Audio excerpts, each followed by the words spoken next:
ఓం నమో వెంకటేశాయ. అందరికీ నమస్కారం. ముందుగా welcome to our channel Tirumala Tirupati updates.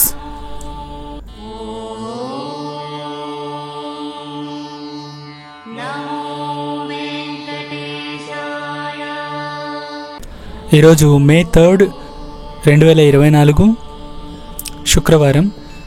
ఈరోజుటి దర్శనం వివరాలు. ఈరోజు తిరుమలలో శ్రీవారిని దర్శించుకోవడానికి వచ్చే భక్తుల రద్దీ అయితే పెరుగుతోందండి. మొత్తం 26 కంపార్ట్మెంట్లలో అయితే శ్రీవారిని దర్శించుకోవడానికి భక్తులైతే వేచి ఉన్నారు. 300 రూపీస్ స్పెషల్ ఎంట్రీ దర్శన టికెట్స్ ఉన్న వాళ్ళకి 2 నుంచి 3 గంటల సమయం అయితే పడుతుందండి. స్లాటెడ్ సర్వదర్శనం SSD టోకెన్స్ ఉన్న వాళ్ళకి 4 నుంచి 5 గంటల సమయం అయితే పడుతుంది. ఈ స్లాటెడ్ సర్వదర్శనం టికెట్స్ని అంటే SSD టోకెన్స్ అంటామండి. ఈ టోకెన్స్ తిరుపతిలోని 3 ప్లేస్లలో ఇస్తున్నారండి. ఆ ప్లేసెస్ ఏవంటే బస్టాండ్కి ఆపోజిట్లో ఉన్న శ్రీనివాసంలోను, రైల్వే స్టేషన్కి ఆపోజిట్లో ఉన్న విష్ణు నివాసంలోను, రైల్వే స్టేషన్కి బ్యాక్ సైడ్లో ఉన్న గోవిందరాజస్వామి సత్రాల్లోనూ ఇస్తున్నారండి.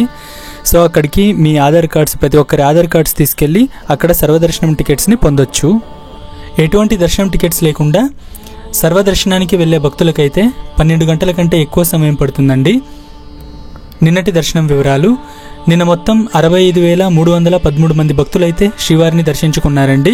తలనీలాలు 28,780 మంది సమర్పించుకున్నారు. హుండీ కానుకలు 3,54 లక్షలు అయితే వచ్చాయి. నిన్న మొత్తం 26 కంపార్ట్మెంట్లలో శ్రీవారిని దర్శించుకోవడానికి భక్తులైతే వేచి ఉన్నారు. తిరుమల శ్రీవారి దర్శనానికి సంబంధించి ఎటువంటి సందేహాలున్నా కామెంట్ సెక్షన్లో తెలుపగలరు. మీ సందేహాలను నెక్స్ట్ వీడియోలో అయితే తెలియజేస్తామండి. ఈ వీడియో కనుక నచ్చితే లైక్ చేసి సబ్స్క్రైబ్ చేసుకోండి. మీ ఫ్రెండ్స్ అండ్ ఫ్యామిలీతో షేర్ చేయండి. సో దట్ ఈ ఇన్ఫర్మేషన్ చాలామంది శ్రీవారి భక్తులకైతే రీచ్ అవుతుందండి. ఓం నమో వెంకటేశాయ. సర్వేజన సుఖినో భవంతు.